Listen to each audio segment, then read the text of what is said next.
ఈరోజు దేవుని యొక్క సందేశం వర్డ్ ఆఫ్ గాడ్. ఈరోజు మన హెడ్డింగ్ ఏంటండి?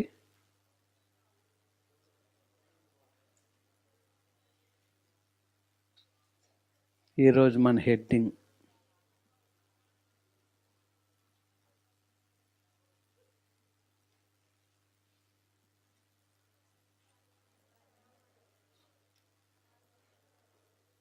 ఏంటమ్మా? వారి కన్నులు తెరవబడెను. ఎవరి కన్నులు అనేది సమయం ఏంటి, సందర్భం ఏంటి అనేది మనం ఆలోచించుకోబోతూ ఉన్నాం. ఈరోజు చాలా ప్రాముఖ్యంగా ఒక అంశం మీద మనం ధ్యానించబోతూ ఉన్నాం. అయితే అంశానికి ముందుగా వారి కన్నులు తెరవబడెను. కన్నులు తెరవబడిన సందర్భాన్ని బట్టి అప్పుడు దేవుని యొక్క వాక్య సందేశం ఉంటుంది. లూకా సువార్త 24వ అధ్యాయం 14-15 వచనాలు చదువుకుందాం. జరిగిన ఈ సంగతులన్నిటిని గూర్చి ఒకరితోనొకరు సంభాషించుచుండిరి. వారు సంభాషించుచు ఆలోచించుకొనుచుండగా యేసు తానే దగ్గరకు వచ్చి వారితో కూడా నడిచెను. అది జరిగిన ఈ సంగతులన్నిటిని గూర్చి ఒకరితోనొకరు సంభాషించుచుండిరి. వారు సంభాషించుచు ఆలోచించుకొనుచుండగా యేసు తానే దగ్గరికి వచ్చి వారితో కూడా నడిచెను. జరిగినది సందర్భం, ప్రభు తిరిగి లేచి ఉన్నాడు అన్నటువంటి విషయాలు తెలుసుకొని పేతురు యోహానులు పరుగున వచ్చి చూశారు. సమాధిలో ప్రభువు లేరు, ఆయన లేచి ఉన్నాడు. ఆ సందర్భంలో జరిగింది ఏంటంటే, అవన్నీ జరిగిన తర్వాత శిష్యులు వెళ్ళిపోయారు. అందులో ఇద్దరు అన్నటువంటి మాట మనం చూసుకుంటూ ఉన్నాం. వాళ్ళిద్దరూ ఏ గ్రామానికి వెళ్తున్నారండి? ఎమ్మాయి అని గ్రామానికి వెళ్తూ ఉన్నారు. అయితే వారు ప్రభు తిరిగి లేచి ఉన్నాడు అని మాటలు విన్నారు. మిగిలిన అపోస్తలులు అక్కడ ఉన్నారు. వీరిద్దరు మాత్రం బయలుదేరి వెళుతూ, ఇక్కడ చాలా ఇంపార్టెంట్, జరిగిన ఈ సంగతులన్నిటినీ గూర్చి ఒకరితోనొకరు సంభాషించుచుండిరి. జరిగిన సంగతులు ఏంటి జరిగాయి? ప్రభు అయినటువంటి యేసుక్రీస్తు వారు ఎలాగ శ్రమ పొందారు, ఎలాగ ఆయన శ్రమ పెట్టారు, ఎలాగ ఆయన సిలువ వేయబడ్డాడు, ఎలాగ ఆయన శరీరాన్ని నలగొట్టారు, ఈ విషయాలన్నిటిని బట్టి వారు సంభాషించుకుంటూ ఉన్నారు, మరలా ధ్యానించుకుంటూ ఉన్నారు. ఒకరితో ఒకరు మర్చిపోయింది ఒకరు చెప్పుకుంటూ ఉన్నారు. ఎవరిని గురించి మాట్లాడుకుంటూ ఉన్నారు? ప్రభు అయిన యేసు క్రీస్తుని గురించి, మన రక్షకుడైన యేసు క్రీస్తు గురించి, రాజాదిరాజు అయినటువంటి మరి యేసు క్రీస్తుని గురించి వారు మాట్లాడుకొని వెళ్తూ ఉన్నారు. చాలా ఇంపార్టెంట్. బేతేలు అంటే దేవుని ఇల్లు, లేకపోతే దేవుని మందిరం.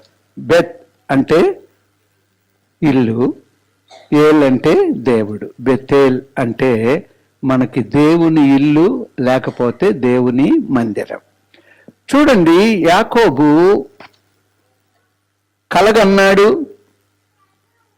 తర్వాత సిరియా వెళ్ళిపోయాడు. లాబాను దగ్గరికి వెళ్ళి అక్కడ మరి వివాహం కొరకు వివాహం చేసుకున్నాడు. ఎన్ని సంవత్సరాలు అక్కడ ఉంటాడమ్మా ఆయన? 20 సంవత్సరాలు ఉంటాయి. మరి చెప్పండి, ఝాన్సీ గారు 20 సంవత్సరాలు అన్నారు. 20 లేదా 21? ఓకే అమ్మా, అలాగే. ఓకే, 21 ఇయర్స్ అయిపోయిన తర్వాత అప్పుడు దేవుడు యాకోబుతో మాట్లాడాడు. ఏమనంటే ఇక నీవు బయలుదేరు, ఎక్కడి నుంచి వచ్చావో, ఎక్కడ దర్శనం చూసావో అక్కడికి నీవు బయలుదేరు. ఇప్పుడు చదువుదాం మనం ఆదికాండం 35:3. యాకోబు తన ఇంటి వారితోనూ తన యొద్దనున్న వారందరితోనూ, మీ యొద్దనున్న అన్యదేవతలను పారవేసి మిమ్మును మీరు శుచిపరచుకొని మీ వస్త్రములను మార్చుకొనిడి. మనము లేచి బేతులకు వెళ్ళుదుము. నా శ్రమ దినమున. అంతేనమ్మా, మనము లేచి బేతేలునకు వెళ్ళుదము. బేతేలు అంటే ఏమనుకున్నాం? దేవుని మందిరం, దైవ సన్నిధి ఉన్నటువంటి ప్రాంతం, దేవునికి బలిపీఠం కట్టినటువంటి ప్రాంతం, దేవుడు దర్శించినటువంటి ప్రాంతం. మనము వెళ్ళుదము అన్నాడు. ప్రతి కుటుంబము, కుటుంబ యజమాని, కుటుంబానికి పెద్ద ఆలస్యం కావడానికి వీల్లేదు. కుటుంబ పెద్ద దైవ సన్నిధికి ఆలస్యం అయితే ఆ కుటుంబం ఎప్పుడూ దీవింపబడదు. ఆయన కృప ఉంటుంది, ఏదో జీవిస్తున్నామని. కుటుంబం అంతా దేవుని సన్నిధి ఆశీర్వాదం అనుభవించాలంటే కుటుంబ పెద్ద ఏం చేయాలంటే మనము బేతేలునకు వెళ్ళుదము. అందరూ, కుటుంబం అంతా ఎవరు విడవబడ్డానికి వీల్లేదు. ఎక్కడికి వెళ్ళాలండి? దేవుని మందిరానికి వెళ్ళాలి.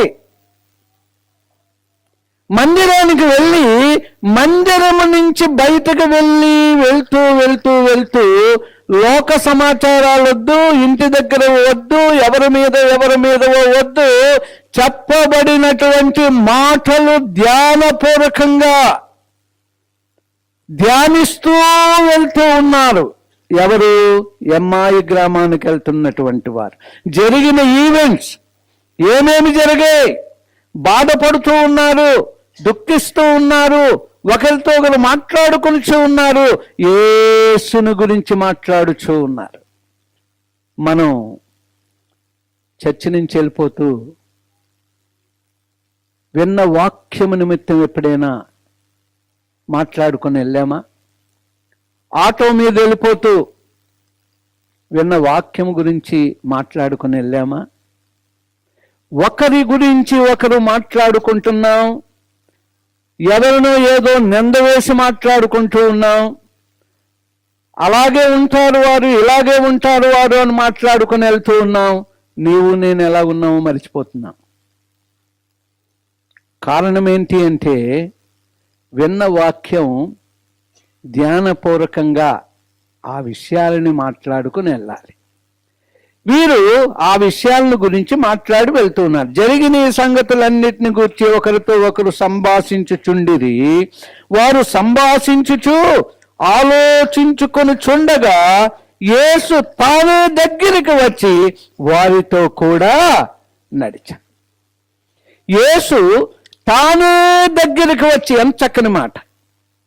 ఎందుకు వాళ్ళ దగ్గరకు వచ్చాయంటే వారు యేసుని గురించి మాట్లాడుకుంటూ ఉన్నారు.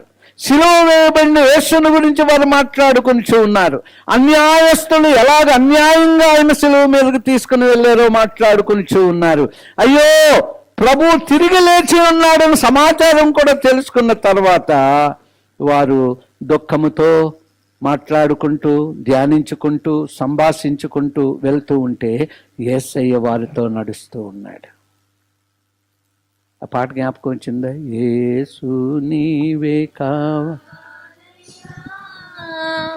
నాతో కూడా రావాలయ్యా, యేసు నీవే కావాలయ్యా, నాతో కూడా రావాలయ్యా. ఇప్పుడు మీరు ఒకటి నేర్చుకోవాలి. నేను ఆ పాట వచ్చి రాని రీతిగా యేసు నీవే అన్నాను అనుకోండి, మీరు యేసు నీవే కావాలయ్యా రావాలయ్యా అని పాడేశారు అనుకోండి, ట్యూన్ మళ్ళీ మిస్టేక్ అవుద్ది. ఒకరు మీరు నాతో కలిపారు, కానీ ఒకరు స్పష్టంగా ఎత్తాలి. అప్పుడు అందరం కలిసి దేవుణ్ణి గనపరుస్తాం. అంటే నేనేదో అన్నానని మీరు ఊకొట్టారు, ఊకొట్టేసి అలా ముందుకు వెళ్ళిపోతున్నాం. అప్పుడు స్లో అయిపోద్ది తప్ప పాట రీతిగా పాట అవ్వదు. అందుకేంటంటే కొంతమంది నాతో ఏకీవించి చెప్పినా ఎవరో ఒక్కరు మాత్రం స్పష్టంగా ఎత్తడం నేర్చుకోవాలా. ఇప్పుడు ఎత్తండి. యేసు నీవే కావాలయ్యా, నాతో కూడా రావాలయ్యా. యేసు నీవే కావాలయ్యా, నాతో కూడా రావాలయ్యా. నీ దివ్య సన్నిధి నన్ను ఆదుకొనే నా పెన్నిధి. గరుడా నీ దివ్య సన్నిధి నన్ను ఆదుకొనే నా పెన్నిధి. నీవే కావాలయ్యా, నాతో రావాలయ్యా. నీవే కావాలయ్యా, నాతో రావాలయ్యా. నీవే కావాలయ్యా, నాతో రావాలయ్యా. వారు సంభాషించుకుని ఆలోచించుకుని చుండగా యేసు తానే దగ్గరికి వచ్చి వారితో కూడా నడిచెను. మనము దేవుని మందిరమునకు వెళుదము రండి అని ఎవరన్నారు? యాకోబు అన్నాడు. ఎవరన్నారు? యాకోబు అన్నాడు. రండి వెళ్దాం, బేతేలుకు వెళ్దాం రండి, దేవుని మందిరానికి వెళ్దాం రండి. అందరూ ఎవ్వరూ విడిచిపెట్టబడకూడదు. 2 భార్యలు, దాదీలు, ఇంకా జనాభా, పశువులు అన్నిటితో కూడా బయలుదేరారండి. ఎక్కడికి? దైవ సన్నిధికి. ఎక్కడైతే దేవుడు దర్శించాడో సో అక్కడికి తిరిగి ప్రయాణమే వారు వెళ్తూ ఉన్నారు. మన సబ్జెక్ట్ ఏంటండి? అది మీరు మర్చిపోలేదు. దేవునికి స్తోత్రం. వారి కన్నులు తెరవబడింది. ఇప్పుడు 29వ వచనం చదవండి అమ్మా. వారు సాయంకాలం కావచ్చినది, ప్రొద్దుగుంకినది, మాతో కూడా ఉండమని చెప్పి ఆయనను బలవంతం చేసిరి గనుక ఆయన వారితో కూడా ఉండుటకు లోపలికి వెళ్ళెను. మొట్టమొదటి మనం 15వ వచనంలో చదివినప్పుడు యేసు తానే దగ్గరికి వచ్చి వారితో కూడా నడిచెను. చాలా ఇంపార్టెంట్. వాడు జరిగినటువంటి ఈవెంట్స్, విన్నటువంటివి, కన్నటువంటివి, చూసినటువంటివి వారు దేవుని గురించి సంభాషించుకుంటూ ఉన్నారు ఒకరితో ఒకరు. అప్పుడు యేసు నడవడం మొదలుపెట్టాడు. ఆయన ఎవరో వారు గుర్తుపట్టలేదు. చూడండి, అది చాలా ఇంపార్టెంట్.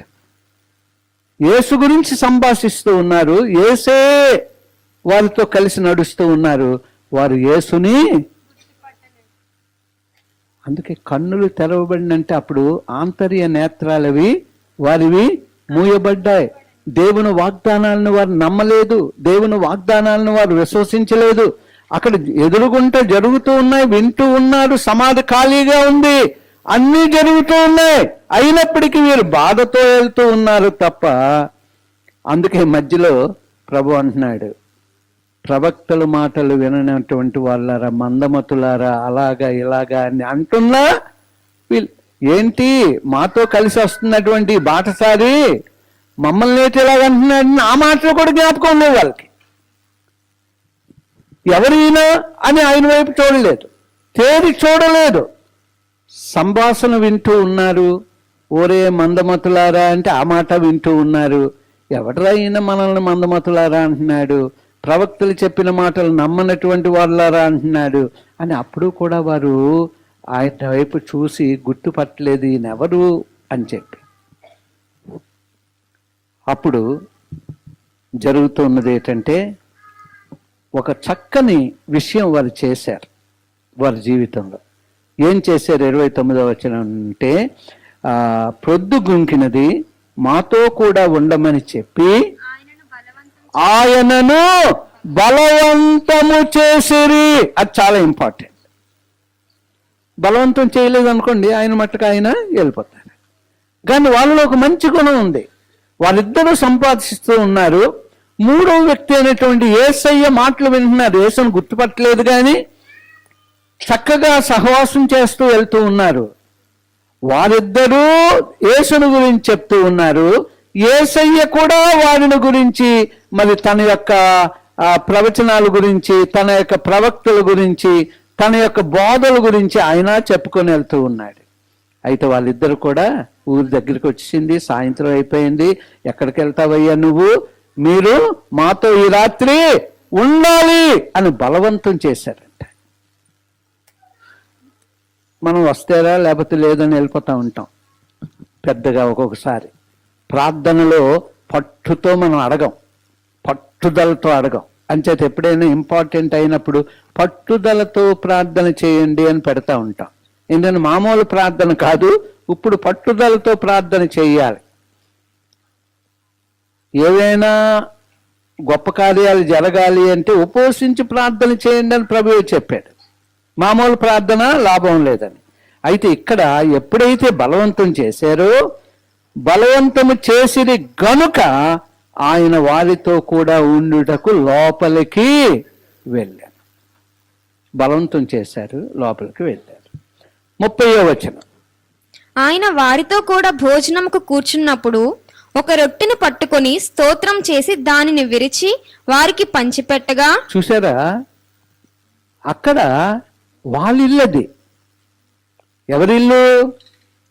యాయీరు అనే గ్రామానికి ఈ ఇద్దరు వెళ్తూ ఉన్నారు కదా, వారిల్లు. వారింట్లోనే ఉండమని చెప్పి బలవంతం చేశారు యేసయ్యని. యేసయ్యని తెలియక, యేసును గుర్తుపట్టలేక, బాటసారి అనుకొని, వేరే ఊరు వాడు అనుకొని లోనకి పిలిచారు. ఇప్పుడు ఎవరు ఆశీర్వదిస్తున్నారు రొట్టెను?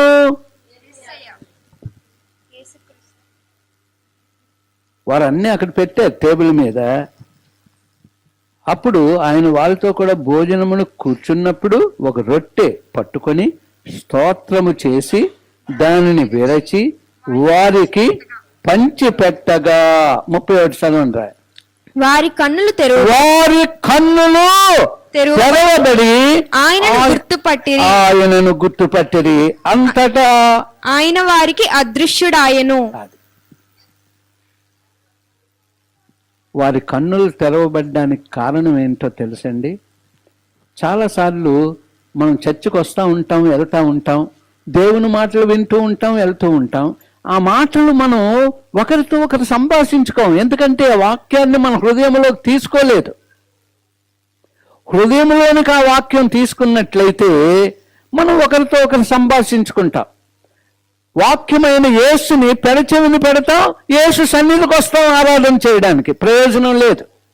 వారు యేసును గురించి ఆలోచించుకుని వెళ్తూ ఉన్నారు, సంభాషించుకుని వెళ్తూ ఉన్నారు. యేసు వారితో కలిసి వారితో కూడా మాట్లాడుతూ ఉన్నాడు.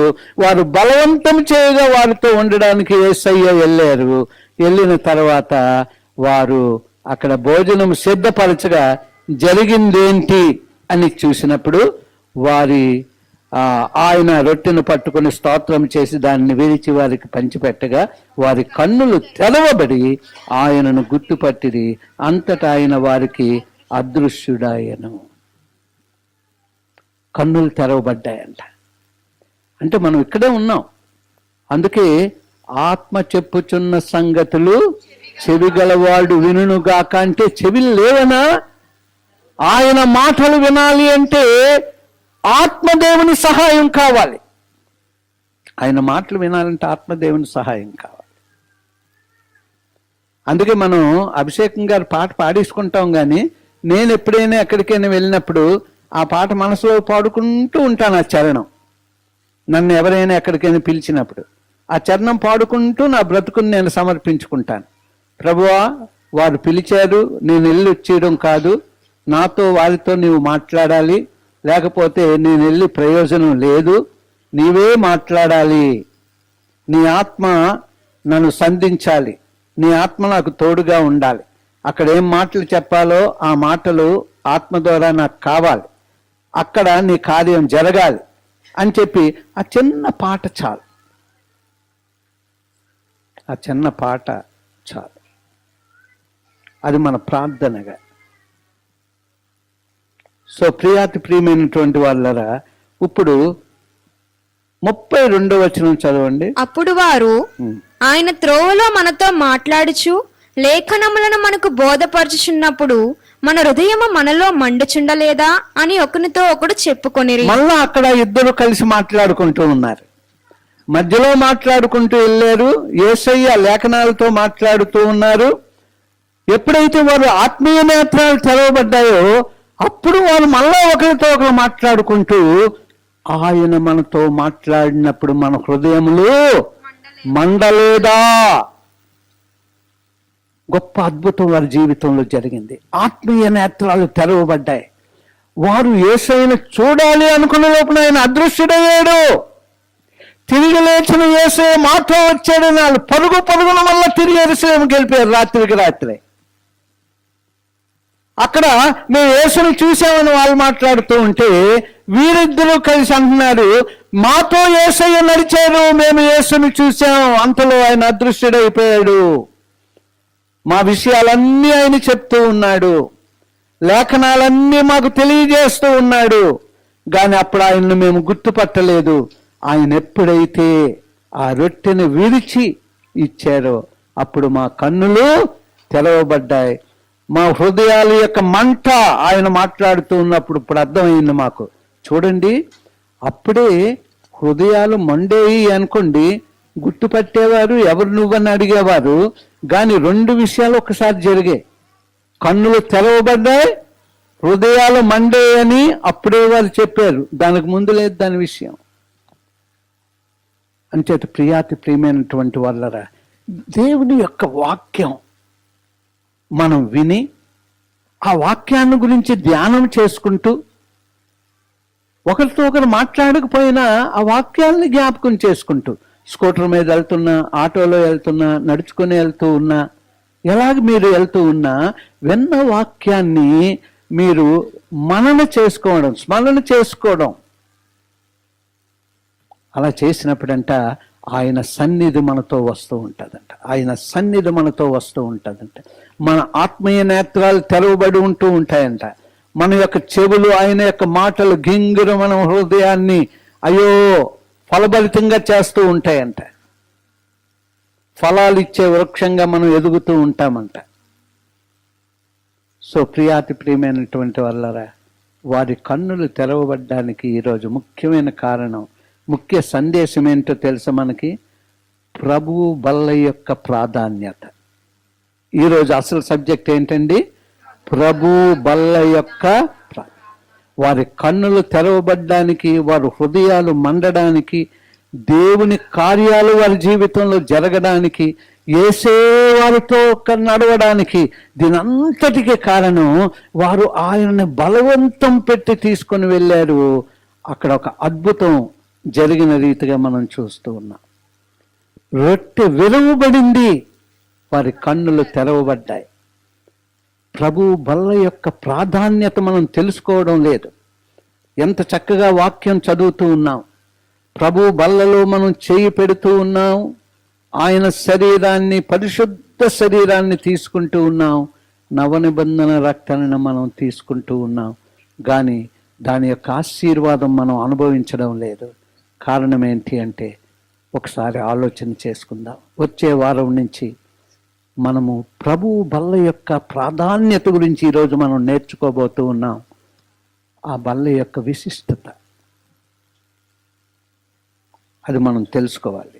సో ప్రియమైనటువంటి వాళ్ళరా, మన సువార్తలలో రాయబడి ఉన్నది. ఎన్ని సువార్తల్లో రాయబడి ఉంది దీని గురించి చెప్పండి?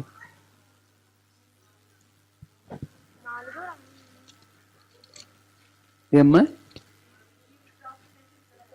ఎక్కడ? లూకా సువార్తలోనే ఉందా? మత్తయి, మార్కు, లూకాలో అంటే కాదు, 4 సువార్తలలో ఇదొక చరిత్రగా అపోస్తలులు రాశారు. ఇలాగ జరిగింది. ప్రభు రాత్రి భోజనం, ఆ చివరి భోజనం అని చరిత్రలా రాశారు. ఎవరు? మత్తయి, మార్కు, లూకా, యోహాను. వాళ్ళు రాశారు ఏంటంటే ఒక చరిత్రలాగా. అది చివరి రాత్రి భోజనం, ఆయన మా అందరికీ ఇచ్చారు, ఇంక ఇదే ఆఖరి భోజనం, మళ్ళా నేను పెండ్లి ఇందులోనే మనం భోంచేద్దాం అని ఆయన ముగించాడు అని చరిత్ర రాశారు. చెప్పండి, సువార్తికులు ఏం రాశారమ్మా? అది చివరి భోజన చరిత్రగా వారు రాశారు. కానీ అపోస్తలుడైనటువంటి పౌలు గారి ద్వారా మనకి ఏంటంటే ప్రభురాత్రి భోజనం, లార్డ్స్ టేబుల్, ఆధ్యాత్మికమైన అర్థం ఆయన రాశాడు పౌలు గారు. సువార్తలలో మాత్రం ఒక చరిత్రగా చివరి భోజనం అని ఒక చరిత్రగా రాయబడింది. కానీ అపోస్తలుడైనటువంటి పౌలు ఆ యొక్క పరిశుద్ధమైన బల్లను గురించి రాశాడు. అది ఎలాగ ఆచరించాలో రాశాడు. దాని యొక్క ఆధ్యాత్మిక అర్థం ఏంటో రాశాడు. అందుకే మన లేఖనాలు కూడా చదువుకుంటూ ఉన్నాం కదా.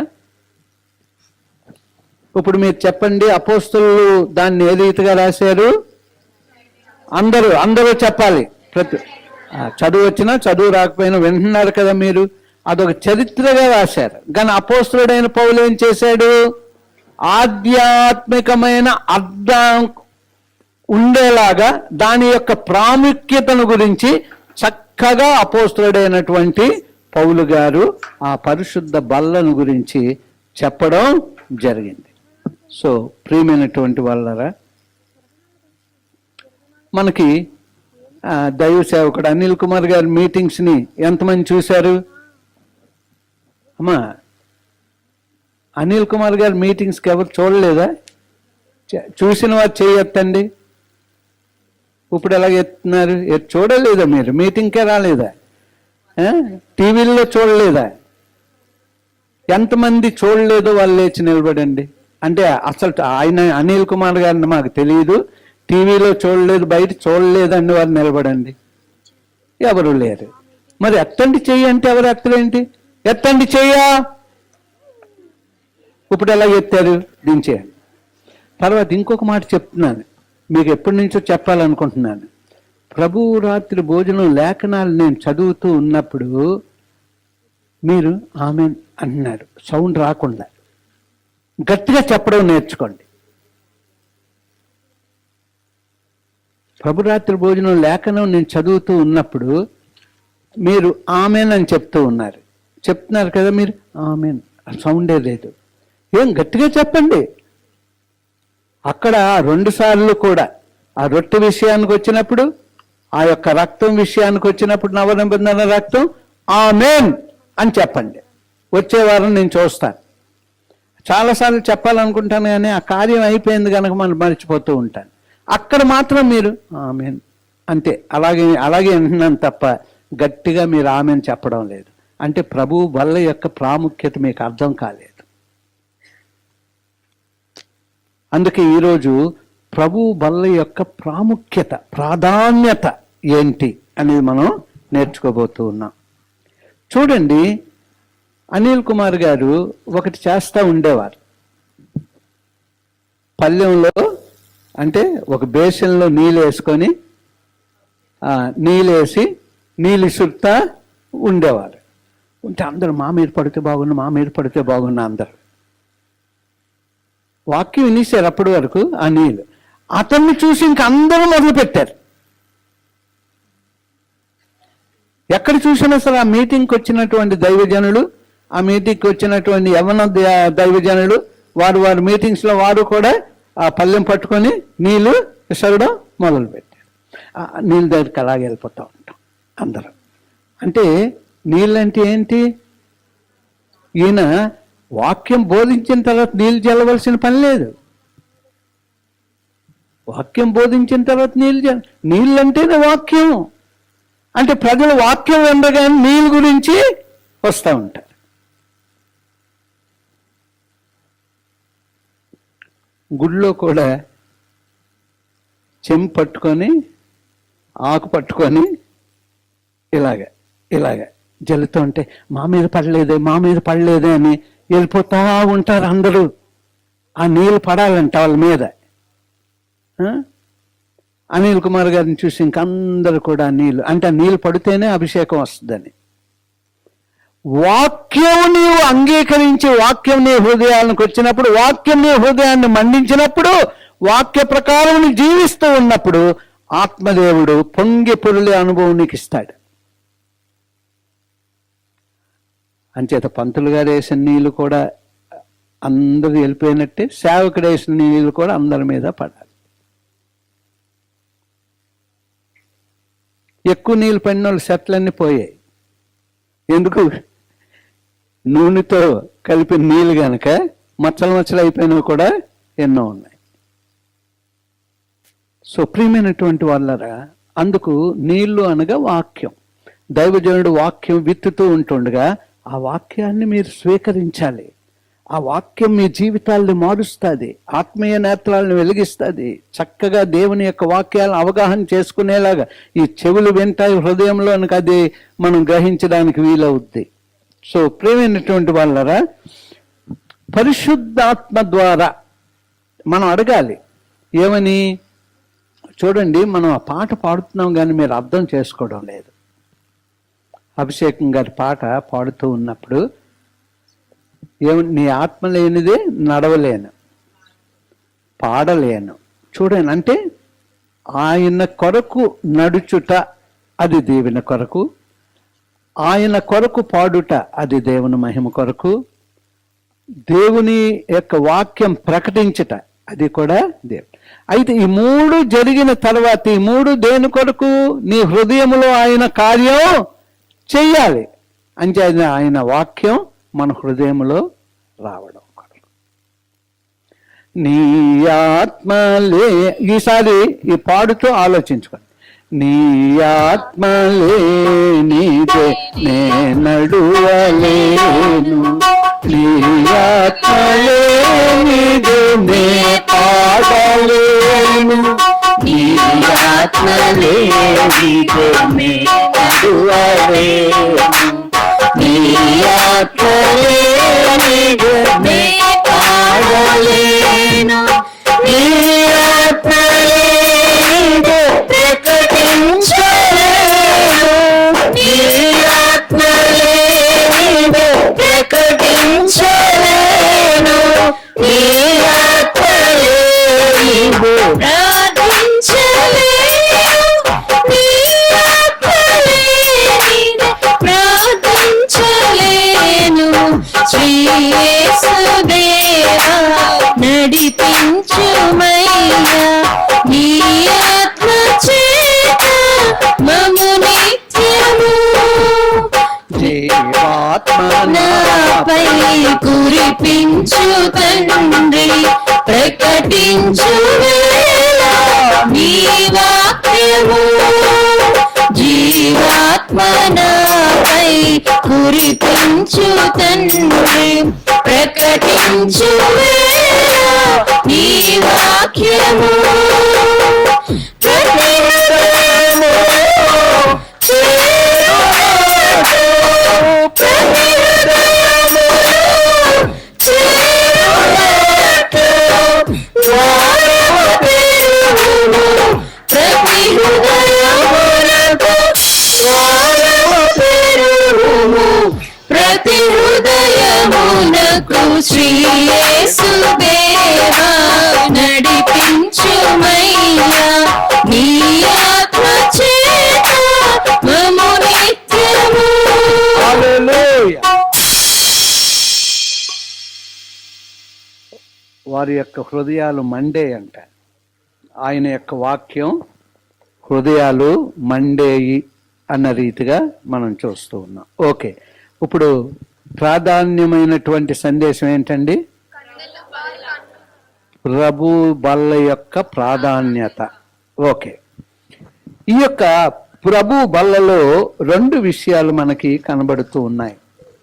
రిలేషన్షిప్, తెలుగులో ఏంటి? సంబంధం. ఎవరితో సంబంధం? యేసయ్యతో సంబంధం. రిలేషన్షిప్, యేసయ్యతో సంబంధం. రెండవది రెస్పాన్సిబిలిటీ, బాధ్యత. అంటే దేవునితో సంబంధమే కాదు కానీ ఆ సంబంధంలో దేవుడు ఒక బాధ్యతను కూడా మనకి ఇచ్చాడు. అందుకు ఆ రెండు విషయాలు, రిలేషన్షిప్ అండ్ రెస్పాన్సిబిలిటీ, సంబంధం బాధ్యత, ఈ రెండు కూడా. అయితే ఎప్పుడైతే ఆ అంటే మనం ఆ సంబంధం కలిగి ఉన్నామంటే, ఆ రొట్టెలో ఎప్పుడైతే పాలి భాగస్థులమై ఉన్నామో, ఇప్పుడు మన సంబంధం ఎవరితోనంట? యేసుతోనే. నేను కాదు క్రీస్తు నా యందు ఎప్పుడైతే ప్రభు బల్లను నిజముగా మన జీవితంలో అర్థం చేసుకొని చెయ్యి పెడతామో, అప్పుడు ఏం జరుగుతుంది అంటే దేవుని కాపుదల మన మీదకి వచ్చేస్తుందంట. దేవుని కాపుదల అన్ని విషయాల్లో, పిల్లల విషయం ఏంటి, పెద్దల విషయం. దేవుని కాపుదల అంటే దుష్టుని ప్రతిక్రియ నుండి, యాక్సిడెంట్ నుంచే కాదు, దేవుని కాపుదల అన్ని రంగాలలో, అన్ని విషయాలలో ఆయన కాపుదల మనతో ఉంటుంది. 121 కీర్తనలో ఏమంటున్నాడు? కొండల తట్టున కన్నులెత్తుచున్నాను, నాకు సహాయం ఎక్కడి నుండి వచ్చును? యెహోవా వలనే నాకు సహాయం కలుగునని. ఇంకా కింద వరకు మనం చదివినట్లయితే అద్భుతమైనటువంటి విషయాలు. అందుచేత ప్రియాతి ప్రియమైనటువంటి వాళ్ళరా, ఆయన శరీరములో మనం ఒక భాగం అయిపోయాం, మనలో ఆయన ఒక భాగం అయిపోయారు. ఏమంటున్నాడు? మీరు నా యందును నా మాటలు మీ యందును ఉన్న ఎడల మీకేది ఇష్టమో అడుగుడి. మీరు నా యందు నా మాటలు మీ. ఎప్పుడైతే దేవుని మాటలు మనలోనికి వెళ్ళాయో, మనం ఆయన సంబంధాలు, ఆయన కాపుదల కేవలం రోగాల మీద, యాక్సిడెంట్ల మీదే కాదు, ఆత్మీయ జీవితంలో మరి ఎదుగుదల కొరకు, అన్నిటి కొరకు ఈ ప్రభు బల్ల యొక్క ప్రాధాన్యత ఎంతో గొప్పది. అందుకే ఈరోజు దీని గురించి కంపల్సరీ చెప్పాలి. నెలకొక్కసారి చాలా మంది తీసుకుంటారు, 6 నెలలకు ఒకసారి తీసుకున్న వారు ఉన్నారు. మనం ప్రతి వారం మనం తీసుకుంటూ ఉన్నాం. ఇంకెంత జాగ్రత్తగా, ఏ క్షణంలో ప్రభు వచ్చినా మనం ఎత్తబడే స్థితిలో. నెలకొక్కసారి మారు మనసు పొందడం, లేకపోతే పరిశుద్ధపరుచుకొని తీసుకోవడం అనేది కాదు. ప్రతిరోజు పరిశుద్ధ జీవితం జీవించాలి. ప్రతి వారము ఆయన సన్నిధికి వచ్చినప్పుడు ఇంటి దగ్గరే సిద్ధపడి రండి, ఇంటి దగ్గరే సిద్ధపడి రండి. చాలా సంఘాల్లో కరెక్ట్గా నెలకొకసారి కనుక పాస్టర్ గారు రుద్ది రుద్ది రుద్ది రుద్ది ఒప్పుకోండి ఒప్పుకోండి ఒప్పుకోండి ఒప్పుకోండి అని అప్పుడే ఒప్పించేసి ప్రభు బల్ల ఇచ్చి పంపించేసి మన నెల వరకు అంతే. కొంతమంది అమ్మ తప్పు చేశాను తీసుకోను, నీకు పరలోకం లేదు. తీసుకోవాలి, నువ్వు తప్పు చేయకుండా తీసుకోవాలి. ఆయన శరీరం నీలో ఉంది, నీవు ఆయనలో ఉన్నావు. ఈ చెయ్యి ఆయనది, నోరు ఆయనది, ప్రతిదీ ఆయనది, ప్రతి అవయవం కూడా. తప్పు చేసావా, నీ మట్టుకు నువ్వే భయపడాలి. ఆయన నీలో ఉన్నాడు, ఆయన నీలో ఉన్నాడు. సో ప్రియాతి ప్రియమైనటువంటి వాళ్ళరా, ఇప్పుడు మనం 1 కొరింథీ 12వ అధ్యాయంలోనికి వెళ్ళినట్టయితే ఎంత చక్కని మాటలు మనం చూస్తామంటే, సో ప్రియమైనటువంటి వాళ్ళరా, ఆ మాటలు ఇప్పుడు నేనే చదువుతాను. ఎందుకంటే మళ్ళీ 2 విధాలు అయితే మనకు టైం అవుతూ ఉంటుంది. 12, 13 వచనాలు ముందు చదువుతాను, జాగ్రత్తగా వినండి. ఎలాగు శరీరము ఏకమై ఉన్నను అనేకమైన అవయవములు కలిగి ఉన్నదో, ఎలాగు శరీరము యొక్క అవయవములన్నీ అనేకములై ఉన్నను ఒక్క శరీరమై ఉన్నవో, అలాగే క్రీస్తు ఉన్నాడు. ఈ 12 ఎంత చక్కగా ఇంటికెళ్ళి చూడండి. 13వ వచనం, ఎలాగనగా యూదులమైనను గ్రీసు దేశస్థులమైనను దాసులమైనను స్వతంత్రులమైనను మనం అందరము ఒక్క శరీరములోనికి లేక శరీరముగా ఉండుటకు ఒక్క ఆత్మయందే బాప్తిసం పొందితిమి, మనమందరము ఒక్క ఆత్మను పానము చేసిన వారమైతిమి. అంటే ప్రభు బల్లలో ఉన్న ప్రాముఖ్యత ఏంటంటే ఆయనతో మనం సంబంధం. ఈ అవయవాలన్నీ కూడా ఆయనవే.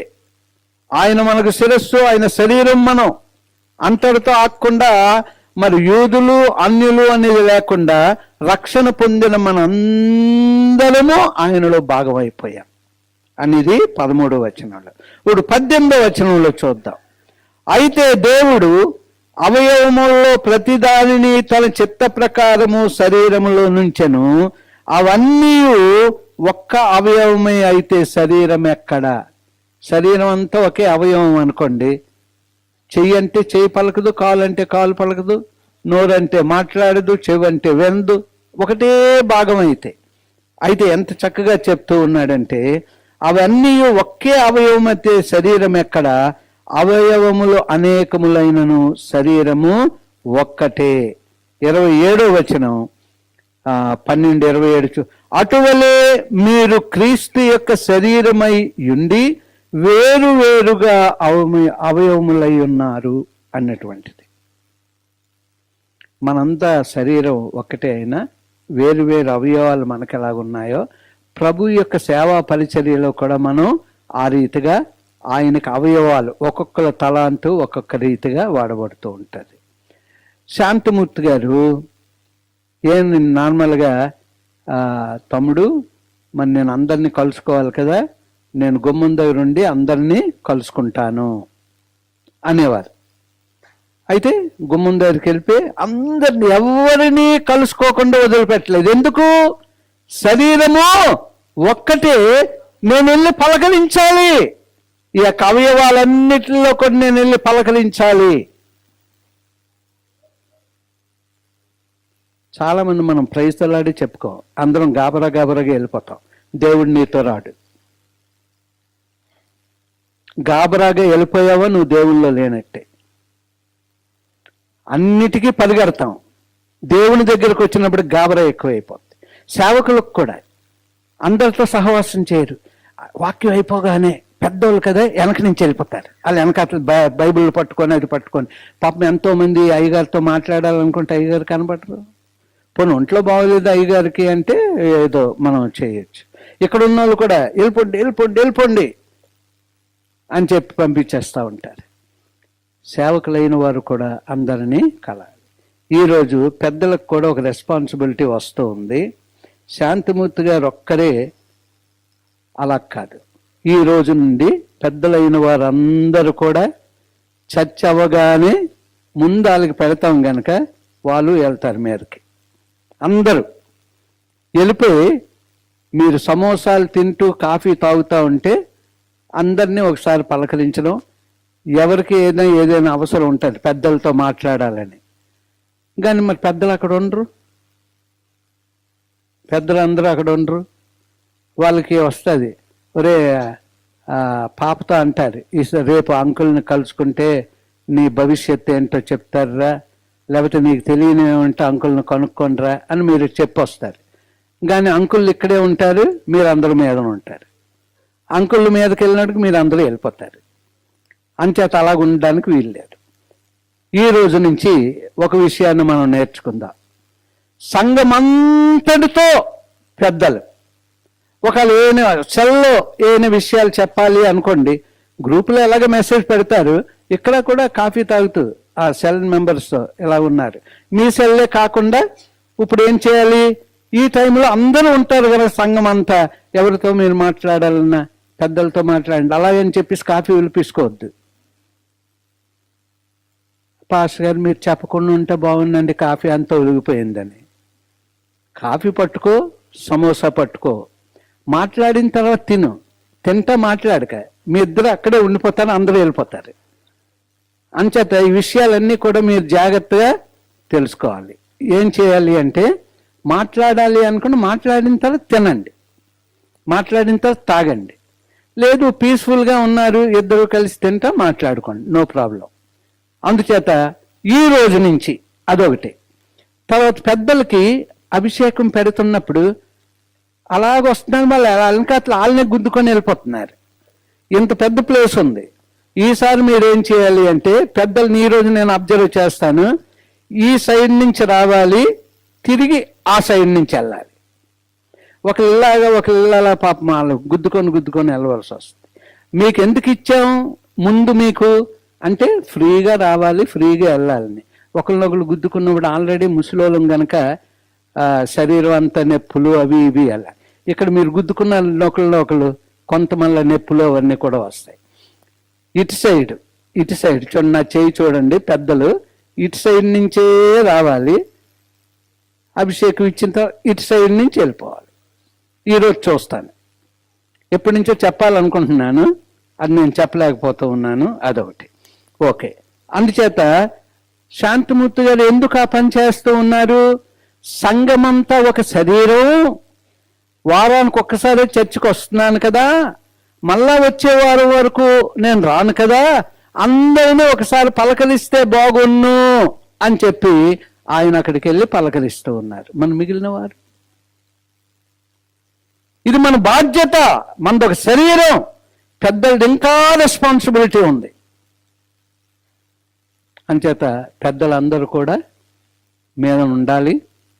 తర్వాత మేము మాట్లాడుకున్నాను, మీరు అందరూ వెళ్ళిపోతారు, ఉండవలసిన వాళ్ళు ఉండి మాట్లాడుకుంటాం. కానీ ఇది చాలా ఇంపార్టెంట్. చూడండి, చాలామంది ప్రైజ్లాడి చెప్పకుండా పారిపోతూ ఉంటారు. మనకు శరీరం ఎలాగవుద్ది? ప్రైజ్లాడి చెప్పడానికే మనకు సమయం లేదంటే దేవునికి ఎక్కడి నుంచి వస్తుంది సమయం? నీ కొరకు, నా కొరకు. సో ప్రియాతి ప్రియమైనటువంటి వాళ్ళరా, ఇదొకటి జ్ఞాపకం చేసుకుంది. తర్వాత గ్రూప్లో ప్రేయర్ పాయింట్స్ పెడతాం. ఏం పెడుతున్నామమ్మా గ్రూప్లో? ఎవరికో బాగోలేదో, ఎవరికో కాలు ఇరిగిపోయిందో, ఎవరో చెయ్యో, లేకపోతే ఎవరికో గుడ్డో, లేకపోతే ఎవరికో చెవుడో, ఏదో మొత్తం మీద పెడతాం. కానీ మీదకి మీరు వచ్చినప్పుడు, అమ్మ మీ గురించి ప్రార్థన చేసావురా ఇస్సాకు, నీ గురించి ప్రార్థన చేశాను, ఏదో కట్ అయిపోయిందంట అని చూపెట్టమని, కానీ ఇస్సాక్ కంటే అప్పుడే స్వస్థ అయిపోద్దంట. అమ్మ ఇంతమంది ప్రార్థన చేశారా, నా గురించి అడుగుతూ ఉన్నారు అని చెప్పేసి, అమ్మ మీకు ఎలా ఉందిరా నడువు నొప్పి అన్నారు అనగానే, అమ్మ నా కొరకు వీళ్ళందరూ ప్రార్థన చేస్తున్నారా, అప్పుడే నడువు నొప్పి పోద్ది. సహవాసంలో కూడా ఈ కార్యాలు జరుగుతాయి. మనం సైలెంట్గా ఉంటే లాభం లేదు, కలిసి ఉండాలి. అప్పుడు దేవుడు గొప్ప కార్యాలు మనం చూస్తాం. ప్రతి ఒక్కరిలో ఏదో ఒక లోటు ఉంటుంది, నాలో కూడా ఒక లోటు ఉంటుంది. నేను గుర్తించినప్పుడు ఆ లోటును సరి చేసుకోవాలి, లేకపోతే ఎప్పుడూ మన జీవితం అలాగే ఉంటుంది. తెలిసిన వారితోనే మాట్లాడకూడదు. ఓసారి కొత్త వారు వచ్చారు మాట్లాడానా అంటే, ఏమో వెళ్ళిపోయారండి వాళ్ళు వెళ్ళిపోయారు, నువ్వు మాట్లాడేవని నువ్వు వెళ్ళాలి దగ్గరికి. వాళ్ళ దేవురంటే అడగడం మర్చిపోయానండి, వాళ్ళ పేరు ఏంటంటే అడగడం మర్చిపోయాను. మరి ఏమడిగావు? కాఫీ తాగి వెళ్ళారా అని అడిగారంట. అయితే ఇప్పుడు ఆవిడ గురించి ప్రార్థన చేయాలంటే, ప్రభువా కాఫీ తాగి వెళ్ళింది కదా ఆవిడ అని ప్రార్థన చేయాలి. సో ప్రియాతి ప్రియమైనటువంటి వాళ్ళరా, మనది కుటుంబం, ప్రతి ఒక్కరం. కానీ కొత్తగా నేను ఇలా చెప్పాను, ఒక ఆవిడని అందరూ పట్టించుకున్నారు అనుకోండి, ఆవిడ మళ్ళీ ఇంకా రాదు, అమ్మో ఇదేమో మీ బాధ అని. అలా కాకుండా ప్రతి ఒక్కరు, అంటే ఒకరు మాట్లాడుతున్నారు పెద్దలు వెళ్ళి అనుకోండి, డోంట్ వరీ, ఒకరు మాట్లాడుతున్నారు కదా, విషయాలు తెలుస్తాయి. సో ప్రైజ్ అలాట్ చెప్పడం, చెయ్యివ్వడం, ఇదంతా కూడా చాలా ఇంపార్టెంట్. అది మనకు సంబంధం. వాడు వెళ్తూ ఉన్నప్పుడు ప్రభు వారితో నడుస్తున్నాడు, ప్రభు వారితో మాట్లాడుతూ ఉన్నాడు, ఏమీ వాళ్ళకేమీ అర్థం కాకుండా ఉంది. తిడుతున్నాడు ప్రభు. తిడుతున్నాడంటే తిట్లు కాదు, ఏ మన్మతులారా ఇంకా మీకు తెలియదా, ప్రవక్తలు చెప్పినవన్నీ నెరవేరాయి కదా, మీరెందుకు బాధపడుతున్నారు అని చెప్తున్నాడు డైరెక్ట్గా. కానీ వాళ్ళకేమి. అయితే ఎప్పుడైతే రొట్టె విరవబడిందో, వారి కన్నులు తెరవబడ్డాయో, ఆయన మాట్లాడుతున్నప్పుడు హృదయం మండిందంట. అప్పుడు అనుకుంటున్నారు, ఏమో మండినప్పుడు ఒకసారి ఆయన వైపు చూసి మీరెవరు, ఎక్కడి నుంచి వస్తున్నారు అని అడగలేదే. ఎందుకంటే వీళ్ళు దేని గురించి మాట్లాడుతూ ఉన్నారో దాని గురించి ఆయన చెప్తూ ఉన్నారు, కానీ వారికి అవగాహన లేకుండా పోయింది. సో ప్రియాతి ప్రియమైనటువంటి వాళ్ళరా, ఇందాక మనం 2 విషయాలు చూసుకున్నాం. ప్రభు బల్లలో పాలు పొందడము అంటే, ఒకటి రిలేషన్షిప్, సంబంధము, రెండవది రెస్పాన్సిబిలిటీ, బాధ్యత అని ఇప్పుడు చూసుకున్నాం. ఇప్పుడు బల్లలో పాలు పొందడం అనే దానికి 3 విషయాలు ఉన్నాయి. ఈ 3 జాగ్రత్తగా మీరు ఆలోచించాలి. ధన్యత, చెప్పండి, యోగ్యత, బాధ్యత. బల్లలో పాలు పంపడం ద్వారా మనమంట ధన్యులం, యోగ్యులం, బాధ్యత కలిగినటువంటి వారు. ఈ 3 విషయాలు ఇక్కడ మనం చూసుకుందాం. ఏంటి ధన్యత అని మనం చూసుకున్నట్లయితే 1 కొరింథీ 6వ అధ్యాయం 14వ వచనం 15వ వచనం నేను చదువుతాను. దేవుడు ప్రభువును లేపెను, మనల్ని కూడా తన శక్తి వలన లేపును. చూడండి, బాగా ఆలకించండి. దేవుడు ప్రభువును లేపెను, మనల్ని కూడా తన శక్తి వలన, అంటే ప్రభువును లేపినటువంటి శక్తి మనల్ని కూడా. అందుకే కదా బాప్తిజం తీసుకున్నప్పుడు మనం 6వ అధ్యాయం రోమ 6వ అధ్యాయం చదువుతూ ఉన్నప్పుడు ఆయన ఎలాగైతే మన పాపముల కొరకు చనిపోయి పాతి పెట్టబడ్డాడో, దేవుని శక్తి ద్వారా తిరిగి లేపబడ్డాడో, అలాగుననే మనము కూడా పాపముల విషయమై చనిపోయి ప్రభువుతో కూడా తిరిగి లేచి ఉన్నాము అన్నటువంటి సందేశం అక్కడ కనబడుతుంది. అందుచేత ఇక్కడంట దేవుడు ప్రభువును లేపెను, మనల్ని కూడా తన శక్తి వలన లేపును. I'm a child of God, నేను దేవుని బిడ్డను. ప్రభు బల్లలో నువ్వు పార్టిసిపేట్ చేస్తున్నావు అంటే ఇప్పుడు నువ్వేమై ఉన్నావు? ఐఎమ్ చైల్డ్ ఆఫ్ గాడ్, ప్రభు బిడ్డను నేను. దేవుణ్ణి స్తుతించాలంట. అది ఇలా తీసుకోవద్దన్నాను, ఇంకా కొంతమంది ఇలా తీసుకుంటున్నారు. మీరు దాన్ని 2 చేతులు ఇలాగ పెట్టి మీరు దాన్ని తీసుకోవాలి. అది మీకు ఇవ్వబడుతుంది, అంగీకరించాలి. 2 చేతులు ఇలా పెట్టి తీసుకోవాలి. సో ప్రియమైనటువంటి వాళ్ళరా, 15వ వచనం చదువుతున్నాను. మీ దేహములు క్రీస్తునకు అవయవములై ఉన్నవని మీరెరుగరా? నేను క్రీస్తు యొక్క అవయవములను తీసుకుని, ఇది చాలా ఇంపార్టెంట్, నేను క్రీస్తు యొక్క అవయవములను తీసుకుని వేశ్య యొక్క అవయవములుగా చేయుదున అది ఎంత మాత్రమును తగదు. చూడండి ఎంత స్ట్రిక్ట్గా అక్కడ ఆ మాట చెప్తూ ఉన్నాడు. ఒకటి అంటున్నాడు, I'm a child of God, నేను దేవుని బిడ్డను అయ్యావు. కానీ అక్కడ మళ్ళీ చాలా జాగ్రత్తగా చూసినట్లయితే మీ దేహములు క్రీస్తునకు అవయవములై ఉన్నవని మీరు ఎరుగరా? నేను క్రీస్తు యొక్క అవయవములను తీసుకొని వేశ్య యొక్క అవయవములుగా చేయుదున అది ఎంత మాత్రమో తగదు. ఎంత సీరియస్ మాట. అది ఇంటికెళ్ళి మీరు ధ్యానం చేయండి. ప్రభు బిడ్డగా అయిన తర్వాత మళ్ళా మనము లోక సంబంధమైనటువంటి బలహీనతల్లో పడినట్లయితే అది ఎంత ఘోరమో ఆలోచన చేయండి. ఎంత ఘోరం! ప్రభు బిడ్డగా ఉంటూ మళ్ళా లోకంలోనికి. చాలా మంది నిద్రిస్తూ ఉన్నారు, చాలా మంది రోగులై ఉన్నారు. కారణం ఏంటంటే నువ్వు దేవుని బిడ్డగా ఉంటూ మళ్ళా లోకమునే చూస్తూ ఉన్నావు. వేశ్య సాంగత్యం అంటే అర్థం ఏంటంటే విగ్రహారాధన చేయొచ్చు, లోక సంబంధమైన ఆచారాలని. కొంతమంది ఆచారాలకి ఎంత లోబడిపోతారు అంటే అంత లోబడిపోతూ ఉంటారు. సో ప్రియమైనటువంటి వాళ్ళరా, ఆచారాలు ఇప్పుడు ఏముంది? నేను పాస్టర్ గారిని, నేనంటే మీ అందరికీ విశ్వాసం. నేను చెంబుతోని పట్టుకొని ఒక ఆకు పట్టుకొని నీళ్ళేస్తున్నాను అనుకోండి, మీకు ఎంత ఇష్టమో, ఎంత పని ఉన్నా ఒక్కసారి ఆ నీళ్ళు నా మీద పడిపోతే బాగున్ను అరాటాట్లకి వెళ్ళొద్దు. వాక్యం ప్రకారం మనం జీవించడానికి ప్రయత్నం చేద్దాం, కానీ ఆచారాలకి వెళ్ళొద్దు. అలాంటి ఆచారాలు మనం చేస్తే మన సంఘం ఇలాగుండదు, చాలా పెద్దదైపోతుంది. మనం ఏది చెప్పినా సరే, ఎవరు కొడుతున్నారు అమ్మని? కొట్టకూడదు పిల్లలు. ఇక్కడ మనం చూస్తూ ఉన్నప్పుడు 17వ వచనం, మీకు ఈ ఆజ్ఞను ఇచ్చుచు మిమ్మును మెచ్చుకొనను, మీరు కూడి వచ్చుట ఎక్కువ కీడుకే గాని ఎక్కువ మేలుకు కాదు. 18వ వచనం, మొదటి సంగతి ఏమనగా మీరు సంఘమందు కూడి ఉన్నప్పుడు 1 కొరింథీ సేమ్ 6వ అధ్యాయం 14-15 చదివాను. ఇప్పుడు 17-18 చదువుతున్నాను. 17-18. మీకు ఈ ఆజ్ఞను ఇచ్చుచు మిమ్మల్ని మెచ్చుకొనను, మీరు కూడి వచ్చుట ఎక్కువ కీడుకే గాని ఎక్కువ మేలు కాదు. మొదటి సంగతి ఏమనగా, మీరు సంఘమందు కూడి ఉన్నప్పుడు మీలో కక్షలు కలవని వినుచున్నాను. 11వ అధ్యాయం. ఓకే, సో 11వ అధ్యాయం 17-18.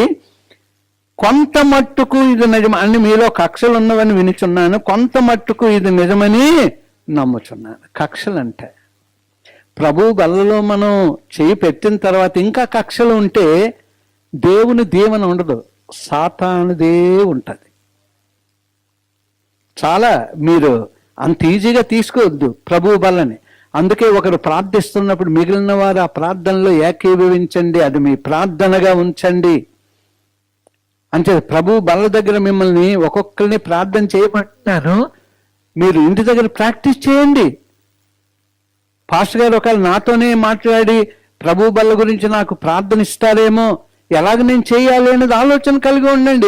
ఎటువంటి మాటలు నేను అడగాలి ప్రభు సన్నిధిలో, లేకపోతే ఎవరైనా ప్రార్థన చేస్తున్నప్పుడు ప్రార్థన రాని వారు ఆ మాటలు వినండి, నేర్చుకోవాలి. మనం వాక్యం వినాలి, అర్థం చేసుకోవాలి. ఎవరైనా ప్రార్థన చేస్తా ఉంటే కొన్ని విషయాలు మనం వినాలి, ఎలాగ ప్రార్థన చేయాలో నేర్చుకోవాలి. చూడండి, దాంట్లో మనం చెయ్యి పెడుతూ ఉన్నప్పుడు ఇంకా కక్షలు మనలో ఉన్నట్లయితే అది నిజమే అని నేను విన్నాను అంటున్నాడు అపోస్తలుడైన పౌలు. సంఘములో కక్షలున్నాయి, ద్వేషాలున్నాయి, ఒకరినొకరు విమర్శించుకుంటూ ఉన్నారు. నిన్న ఒక పాస్టర్ గారు అంటున్నారు, ఆ పాస్టర్ గారు వాక్యానికి వస్తే నేను రాను అన్నారు. అదే పాస్టర్ గారు మీరు అలాగనేసి ఆ రాజ్ సౌండ్స్ అంటా ఉంటే ఏమో నేను మాత్రం రాను అని. పాస్టర్ గారులు అలాగున్నారు, ఇంకా విశ్వాసులు ఎలాగుంటారు? అసలు కక్షలు దేనికి, ద్వేషాలు దేనికి? ఇవన్నీ ఇక్కడే విడిచిపెట్టాలి. అవి ఉన్నట్లయితే మనం ఇక్కడే ఉండిపోతాం జీవితాంతం, ప్రభువు మళ్ళా ఆ శిక్ష పడే వరకు, నరకానికి తీర్పు తీర్చే వరకు. గొప్ప విశ్రాంతిలో ఈ లోకంలో ఉన్నా ఆయన కొరకు జీవిస్తాం, చనిపోయినా అంటే మనం నిద్రిస్తాం కనుక మళ్ళా ప్రభువు రాకడ దినాల్లో మనం లెగుస్తాం. ఆ తీర్పు దినాన్ని మరి విశ్రాంతిలో ఉంటాం, ఆయనతో కలిసి జీవిస్తాం, పెండ్లు విందులో ఉంటాం. అందుచేత కక్షలు ఉన్నవి అని చెప్పి చూడండి. పాత నిబంధనలో సంవత్సరానికి ఒక్కసారి పస్కా పండుగ. చెప్పండి, సంవత్సరానికి ఒక్కసారి ప్రధాన యాజకుడి దగ్గరికి వెళ్ళాలి. ప్రధాన యాజకుడు మన గురించి ఆ అతి పరిశుద్ధ స్థలంలోనికి వెళ్ళాలి. ఒక్కసారి పాత నిబంధనలు. కొత్త నిబంధనలకు వచ్చినప్పటికీ కొంతమంది నెలకి ఒకసారి, కొంతమంది ప్రతి వారం. మనలాగా నెలకి ఇచ్చినా పర్వాలేదు, ప్రతి వారం తీసుకున్నా పర్వాలేదు. మన దీన్ని బట్టి మనం ముందుకి వెళ్ళొచ్చు. అది దేవుని కృప. వాళ్ళకైతే సంవత్సరానికి ఒకసారి ఆ పండగ, పస్కా పండగ. మనకైతే ప్రతి వారం ఆయన సన్నిధిలో ఆ యొక్క రొట్టె వెలువడానికి కొత్త నిబంధనలో దేవుడు అటువంటి కృపను మనకి ఇచ్చాడు. మన ప్రభువు ద్వారా ఇవన్నీ మనకి ఇవ్వబడ్డాయి, పాత నిబంధనలా కాదు. అంటే అది కృపలో ఉన్నామని చెప్పేసి ఇంకా మనం బలహీనం కాకూడదు, ఇంకా లోకం మనలో ఉంచుకోకూడదు. ఈ విషయం సంఘములో ఫలించే వృక్షముగా ఉండాలి. ఎలా ఉండాలి? ఫలించే వృక్షముగా ఉండాలి, ఫలాలు ఇచ్చే రీతిగా ఉండాలి. ఆత్మఫలమేమనగా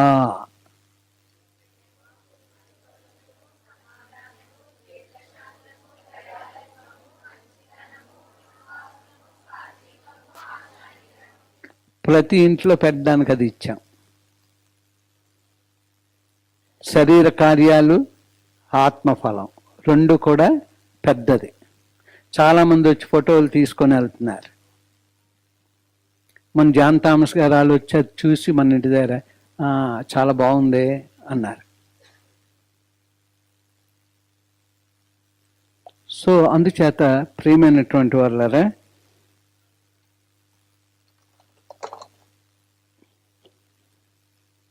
ఇది ఎంత చక్కగా మన ఇంట్లో పెట్టుకున్నాం. అమ్మ అందరి ఇంట్లో ఉంది కదా, ఇచ్చాం కదా అందరికీ. ఇలాగ ఫలించాలి. అందుకే అక్కడ ఏమంటున్నాడంటే, ఈ ఫలములో నవరసాలు అంటే 9 రుచులు మారు మనసు పొందిన ప్రతి వ్యక్తిలో ఇది ఉండాలి అంటున్నాడు. ఇవన్నీ పోవాలి, ఇది ఉండాలి. సో అందుచేత ప్రియమైనటువంటి వాళ్ళరా, చూడండి పిల్లలు ఇక్కడికి వచ్చేయండి, నేను మాట్లాడుతూ ఉంటాను. సంఘములో ఫలించే వృక్షముగా మనము ఎదగాలి. మన బాధ్యతలు మనం నెరవేర్చాలి. యవనస్తులకి చాలా బాధ్యతలు ఇచ్చాం, ఆ బాధ్యతలు నెరవేర్చాలి. మనం బాధ్యత ఇచ్చినప్పుడు అది నెరవేర్చకపోతే దేవుని దీవెన ఉండదు. ఎవరి బాధ్యత వారు చూసుకోవాలి. చాలా మందికి బాధ్యతలు చెప్తున్నాను కానీ వారు పరిచయం పెడుతున్నారు. మన ఆశీర్వాదం కావాలి.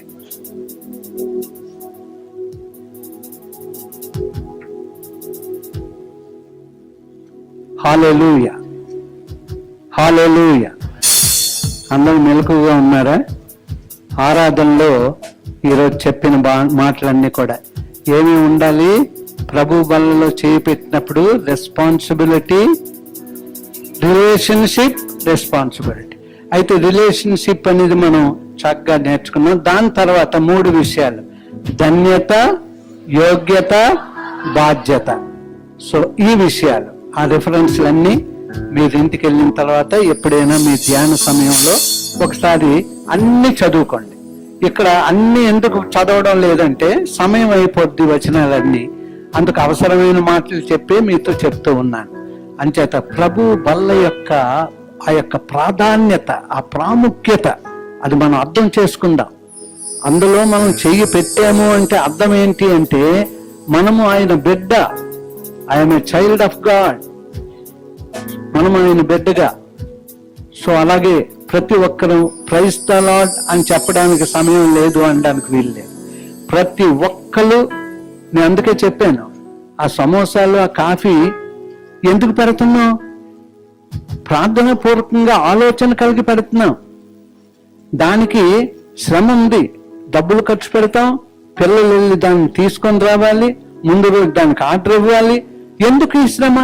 ఒకళ్ళు మళ్ళీ కాఫీ పెట్టి అన్ని సిద్ధపాటు చేసి ఉంచడానికి శ్రమ కాదు, మన సహవాసం గురించి. అది ప్రతి వారం ఒక్కసారి ఆ రీతిగా సహవాసం చేయాలి. 5 నిమిషాలు, ఎక్కువసేపు మీరు ఉండొద్దు. వెళ్ళండి, తీసుకోండి, ఏదైనా మీకు ఇస్తే బిస్కెట్, సమోసా, కాఫీ తాగండి. ఒకవేళ సమయం లేదు, ఆ సమోసా పట్టుకుని ఇంటికి వెళ్తేనండి. అసలు మీకు ఆడవాళ్ళకు బాధ్యత కలిగి ఉండాలి. ఏంటంటే ఏదైనా చిన్న బ్యాగ్, పెద్ద బ్యాగ్లో చిన్న బ్యాగ్ కూడా పెట్టుకోవాలి. పెట్టుకొని భర్త కూడా తినలేదు అనుకోండి, పిల్లలు కూడా తినలేదు అనుకోండి, 4 సమోసాలు దాంట్లో వేసుకొని చక్కగా ఇంటికి వెళ్ళిపోయింటారు. కూర్చోబెట్టి నీది నీది నీది అని అక్కడ సహవాసం అయిపోద్ది. ఈ రోజు నుంచి అన్ని అబ్జర్వ్ చేస్తూ ఉంటాం. అది మా బాధ్యత, నా బాధ్యత కూడా అది. అందుచేత దేవుని సన్నిధిలో వృక్షము వలె ఫలించే, ఫలాలిచ్చే వృక్షం వలె ఎదగడానికి ప్రయత్నం చేద్దాం. ప్రభు మనల్ని దీవించుగాక. అందరం లేచి నిలబడినట్లయితే పిల్లల ఆరాధనలో మనల్ని నడిపిస్తాడు. మనం విన్న వాక్యం కొరకు ప్రార్థన చేస్తూ, ఆరాధన చేస్తూ మనం ముందుకు సాగుదాం.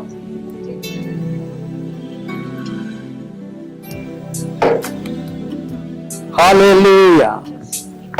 Thank you Jesus.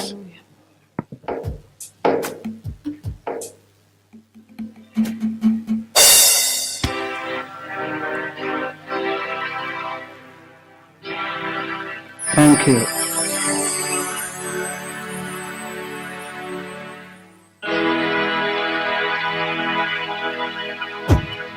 తండ్రి దేవా, తండ్రి దేవా, నా సర్వం నీవయ్యా, నీవుంటే నాకు చాలు. ఆమేన్. తండ్రి దేవా తండ్రి దేవా నా సర్వం నీవయ్యా, నీవుంటే నాకు చాలు. నా ప్రియుడా నా ప్రాణమా నిన్నారాధించెదను, నా జీవమా నా సర్వమా నిన్నారాధించెదను. నా ప్రియుడా నా ప్రాణమా నిన్నారాధించెదను, నా జీవమా నా స్నేహమా నిన్నారాధించెదను. తండ్రి దేవా నానందమా నీ ఒడిలో నాకు సుఖము. తండ్రి దేవా నానందమా నీ ఒడిలో నాకు సుఖము. తండ్రి దేవా తండ్రి దేవా నా సర్వం నీవయ్యా, నీవుంటే నాకు చాలు. తండ్రి దేవా తండ్రి దేవా నా సర్వం నీవయ్యా, నీవుంటే నాకు చాలు. నీ ప్రేమ వర్ణించుట నా వల్ల కాదయ్యా, నీ కార్యము వివరించుట నా బ్రతుకు చాలయ్యా. నీ ప్రేమ వర్ణించుట నా వల్ల కాదయ్యా, నీ కార్యము వివరించుట నా బ్రతుకు తండ్రి దేవా తండ్రి దేవా నానందమా నీ ఒడిలో నాకు సుఖము. తండ్రి దేవా నానందమా నీ ఒడిలో నాకు సుఖము. తండ్రి దేవా తండ్రి దేవా నా సర్వం నీవయ్యా, నీవుంటే నాకు చాలు. తండ్రి దేవా తండ్రి దేవా నా సర్వం నీవయ్యా, నీవుంటే నాకు చాలు. నా ప్రాణ స్నేహితుడా నీ సన్నిధి పరిమళమే, జుంటె తేనె కన్నా నీ ప్రేమ మధురమయ్యా. నా ప్రాణ స్నేహితుడా నీ సన్నిధి పరిమళమే, జుంటె తేనె కన్నా నీ ప్రేమ మధురమయ్యా. తండ్రి దేవా నానందమా నీ ఒడిలో నాకు సుఖము. తండ్రి దేవా నానందమా నీ ఒడిలో నాకు సుఖము. నందినైపోయా నీలో మునిగి తేలాక, నా వల్ల కాదయ్యా నిన్ను వీడి ఉండుట. ఓ బందీ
ప్రార్థన చేసుకుందాం.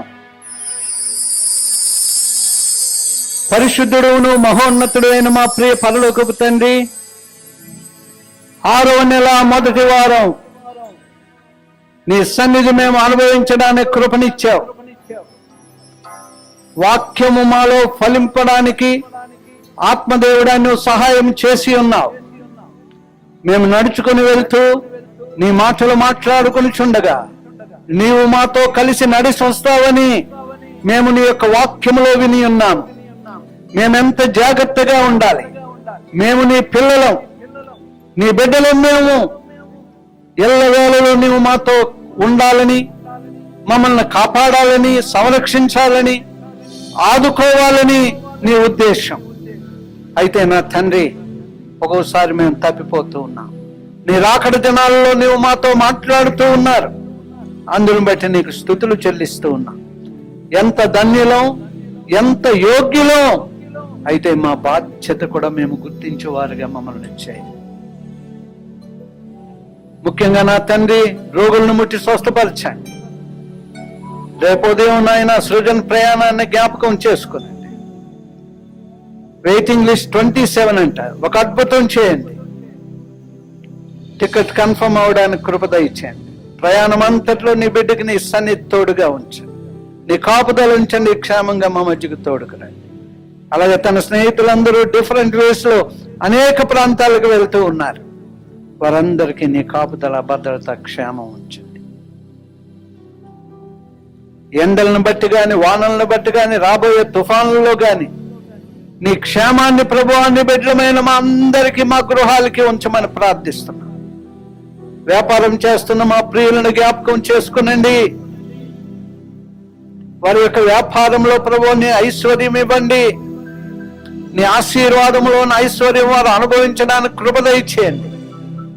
ఉద్యోగాలను ప్రభువు అన్వేషిస్తూ ఉంటుండగా ప్రియులకు నీ సహాయం దయచేయండి. చదువుల్లో నా తండ్రి, వారు నా తండ్రి ఉంటుండగా వారితో నీ సన్నిధి ఉంచండి.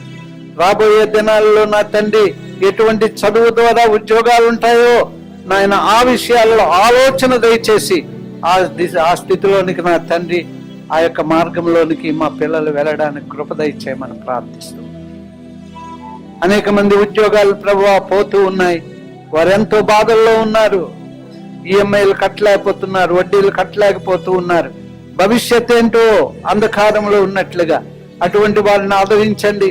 నీ వాక్యం ఇచ్చిన తండ్రి, నీ రక్షణ మార్గం చూపెట్టండి. అలాగే మా పెద్ద వారందరూ వయసులో ఉన్నటువంటి వారి మోకాలను ముట్టండి, వారి నడుములను ముట్టండి. వారికి మంచి ఆరోగ్యాలు దయచేయండి. మంచి కంటి చూపును అనుగ్రహించండి. దేవా నీకు వందనాలు. యవన బిడ్డలందరూ కూడా నా తండ్రి, వారు నీలో యవన కాలములో స్థిరులై నీ నామం గణపరిచే విధంగా నీ యొక్క ఆత్మాభిషేకముతో వారిని నా తండ్రి గొప్ప వారినిగా చేయండి. నీ చిత్తం వారందరి పట్ల నెరవేర్చమని ప్రార్థిస్తూ, అలాగే నేను ఇప్పుడు అనేక చోట్ల మీటింగ్లు జరుగుతూ ఉన్నాయి. ప్రతి మీటింగ్ ని జ్ఞాపకం చేసుకుని దాసుని మీద అభిషేకం ఉంచి కొన్ని ఆత్మలు రక్షింపబడడానికి, కొన్ని ఆత్మలు ఉజ్జీవింపబడడానికి, రాకడికి సిద్ధపడడానికి ప్రతి మీటింగ్ ద్వారా నైనా సంఘాలను అభివృద్ధిపరచండి, వృద్ధిపరచండి. అలాగే నాగలోపలపాడు ప్రభు మీటింగ్స్ 9, 10, 11 అయ్యో నేను వెళ్ళడం లేదు నాయన. అయితే ప్రభు పీటర్ రాజు గారు వెళ్ళడానికి నా తండ్రి ఒప్పుకున్నారు. ఆయన ప్రభు గాయాన్ని ముట్టి స్వస్థపరిచి ఘనముగా నీవు వాడుకోమని ప్రార్థిస్తున్నాం. అలాగే ఇంకొకరు నాయన ఆశీర్వాదం గారు, వారిని కూడా నువ్వు ఘనంగా వాడుకోమని ప్రార్థిస్తున్నాం. అలాగే నా తండ్రి, ఈ సమయంలో మా ఆనోక్ గారు అమ్మగారి కొరకు ప్రార్థిస్తూ ఉన్నాం. 1 year నా తండ్రి ఆ ట్రీట్మెంట్ ప్రాసెస్ అవ్వాలి అని విన్నాం. అయితే నాయన ఆ ట్రీట్మెంట్ అంతటి ద్వారా స్వస్థతే కాకుండా వారి బిడ్డలు నీ యొక్క రక్షణ పొందారని, నీవు నాయన కళ్ళ ద్వారా, దర్శనముల ద్వారా వారితో మాట్లాడి వారు కూడా నీ రక్షణ మార్గాన్ని నాయన తెలుసుకోవడానికి, రక్షణలో ఉన్న ఆనందాన్ని అనుభవించడానికి కృప దయచేయండి. వివాహాల కొరకు నాయన వేచి ఉన్నటువంటి బిడ్డల విషయంలో, కుటుంబాల విషయంలో ప్రార్థన చేయించు ఉన్నాం. అద్భుతములు చేస్తానన్నావు. వారు నా ప్రియులు నిద్రిస్తూ ఉంటుండగానే అసలు మా చింత నీ మీద వేసినప్పుడు నాయన నీవే అద్భుతం చేస్తానన్నావు. మేము నమ్ముచూ వేచి ఉన్నావు, ఒక అద్భుతం చేయమని ప్రార్థిస్తూ ఉన్నాం. అలాగే ఆనోక్ గారి యొక్క గృహం నా తండ్రి అమ్మబడాలి. ఆ విషయంలో ఒక అద్భుతం చేయమని ప్రార్థిస్తున్నాను.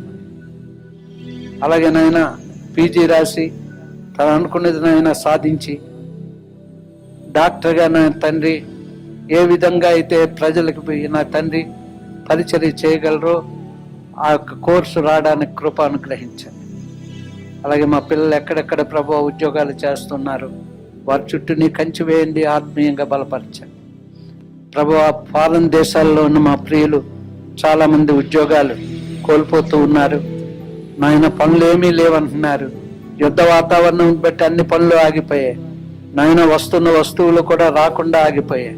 నా తండ్రి నీ పిల్లలకి ఎవరికి కూడా ఇబ్బంది లేకుండా అద్భుతం చేయండి నాయన, అద్భుతం చేయండి. పని నిమిత్తమై నా తండ్రి, కుటుంబాన్ని పోషించే నిమిత్తమై, అలాగే అప్పులు చేసుకుని వెళ్ళారు, అవన్నీ తీర్చబడాలి నా తండ్రి. ఒక అద్భుతం చేయండి. నీ పిల్లల విషయంలో నువ్వు కృప చూపెట్టమని ప్రార్థిస్తున్నాను. సహాయం చేయండి. ఇదిగో నా తండ్రి, ఇప్పుడు అందరూ బయలుదేరి వెళ్ళుచుండగా వారందరితో నీ సన్నిధి వచ్చండి. మేమింకా నీతోనూ మా మట్లు మేము కూడా నాయన సహవాసం కలిగిన వారుగా, ఇదిగో నాయన మంచి ఫలించే చెట్టు వలె ప్రతి ఒక్కరూ కూడా నాయన ఈ సంఘములో ఫలించడానికి సహాయం చేయమని ప్రార్థిస్తూ రాలేని వారిని కూడా జ్ఞాపకం చేసుకొని మేము పొందిన దీవెన వారికి అనుగ్రహించి యేసు దివ్య నామమును బట్టి వేడుకొంచు ప్రార్థిస్తున్నాము తండ్రి. యేసు రక్తమే ఇచ్చే, శిలువ రక్తమే ఇచ్చే, యేసు నామమునకు సంపూర్ణమైన విజయము కలుగును గాక. ఆమె. నా ప్రాణమా యెహోవాను సన్నతించము, నా అంతరంగమునున్న సమస్తమైన పరిశుద్ధ నామమును సన్నతించము. నా ప్రాణమా యెహోవాను సన్నతించము, ఆయన చేసిన ఉపకారములలో దేనిని మరొకము. ఆమె. పరమ తండ్రి అయిన దేవుని ప్రేమ, కుమారుడైన యేసుక్రీస్తు వారి కృప, పరిశుద్ధాత్మ దేవుని యొక్క దివ్య సన్నిధి సహవాసము కూడి ఉన్న మనకును రాలేని వారికి సార్వత్రిక సంఘమునకు తోడుగా ఉండి నడిపించి బలపరిచి కాపాడును గాక. ఆమేన్. హల్లెలూయా, హల్లెలూయా, హల్లెలూయా. అందరికి వందనాలు. ప్రభు మిమ్మల్ని దీవించుగాక.